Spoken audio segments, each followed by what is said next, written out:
Good morning, everybody. We are just kind of taking a walk through the windbreak where we've got our orchard started back here. We got an inch of rain Saturday night, which did wonders back here. We're getting a whole bunch of weeds growing up. So the kids and my husband brought some field radish.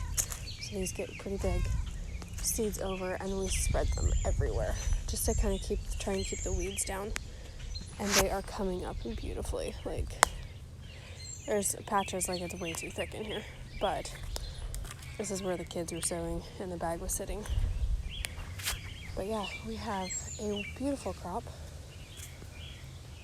I've got some cherries coming on my cherry bush.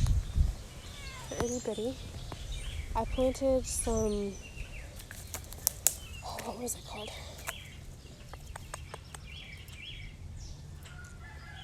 It's a weed, chickweed, in here too, and I don't see that coming up yet, but I kept the radishes mostly to the west end, and did the chickweed more around the stuff I know is what I want. It doesn't look like any of our strawberries are coming up yet that we planted, but we do have wild violets coming up back here. We did, around the bushes back here, so here's our cherry patch, but we did echinacea, which I honestly don't expect to show up until next year because it was really late when we got them planted. Strawberries, roots, so there wasn't an actual plant showing, and asparagus and chives around all the different bushes back here. So I have seen a couple asparagus show up. I have not seen anything else. We had a couple wildflower patches that are actually doing quite well. I'm honestly surprised. They're more like strips of wildflower. But my husband graciously ran a sprinkler hose for me. So there's actually pop-up sprinklers in here. They're not pop-up, but that I can turn on and just let run for an hour at a time. Our zucchini patches are doing well. Oh, here's one. There's an asparagus coming up next to the raspberries. And I have a few raspberries too. That's fun. Some more zucchini coming up. That's doing good. The inch of rain really helped a lot of stuff out here. I haven't actually walked back here since then. Comfrey is another one I just got from a friend and put around my trees, actually. So it is one thing, like, I don't mow very often, but I do have to be very careful mowing back here because none of this is labeled anymore. This is kind of get a broader scope so you can kind of see where I'm walking here. This is the entrance to the orchard area. We got our fruit trees, a couple bushes, elderberries, actually pumpkins and squash intermixed in here, and then we go back into the trees. And I did the pumpkins and squash back here this year because I don't want to have to mow back here. I've got my sprinkler line running between things, and I don't want to have to pick it up. So my solution was, because the grass really isn't good back here anyway, just choke it out with pumpkins and squash. The pumpkins and squash will be good for, I do have a little strawberry coming up. Will be good for the trees and bushes as well. I'm trying to do more companion planting. The idea behind, to me that sprinkler again. The idea behind this part of the garden is that it's self-sustaining. So I do it once, I'm going to take care of it really well for about 5 years or so, and then it takes care of itself. Kind of a permaculture is the word I was looking for. Garden.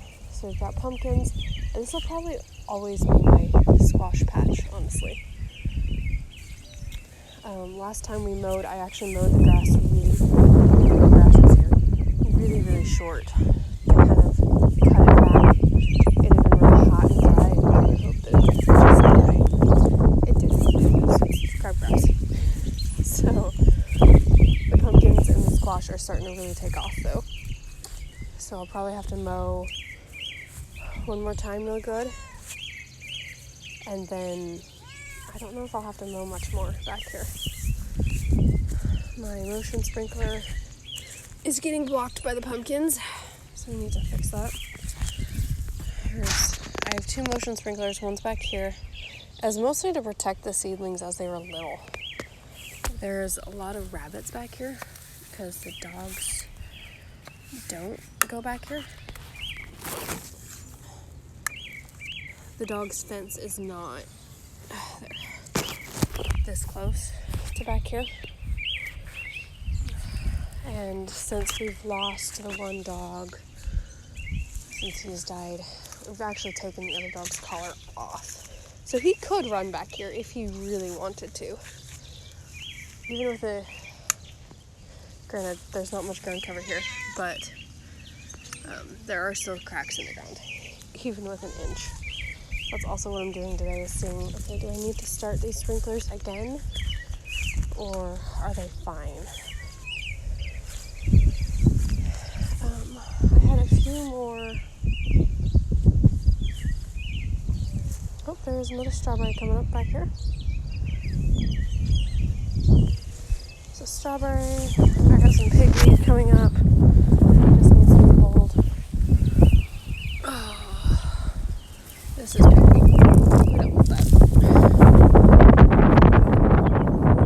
But yeah, there's a little itty bitty, teeny tiny. Don't want that either.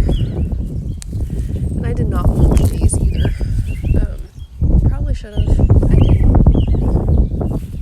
The idea behind this year was simplicity of care. So a lot of this is crabgrass grown up in here that I need to pull out. Here is my little strawberry.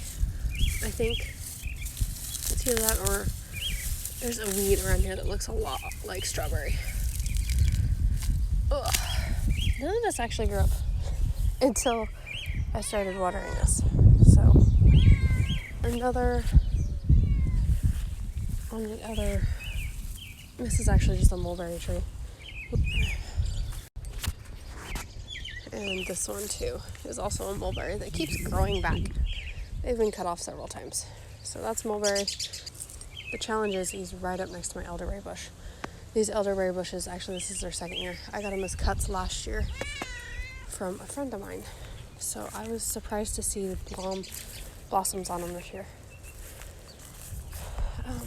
We got a couple more asparagus to teach, but that's one thing that we like asparagus. It's something I discovered and ground. So whoever gets to it first gets the asparagus, and we didn't get any of it this year. But that is how our orchard project is looking this week.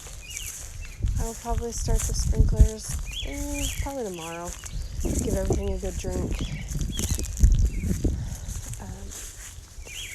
Back there, the garden is actually still pretty good, but the orchard was really dry prior to this rain. So, yeah, we've got mulberries coming up. They're everywhere. The kids love. That's that tree. And they just grow like weeds around here. So from the inner yard, but tend to avoid the ones that are along the perimeter just because they do have the potential to get sprayed. as they're spraying the fields around us. So that's our orchard update today. We'll talk to y'all later.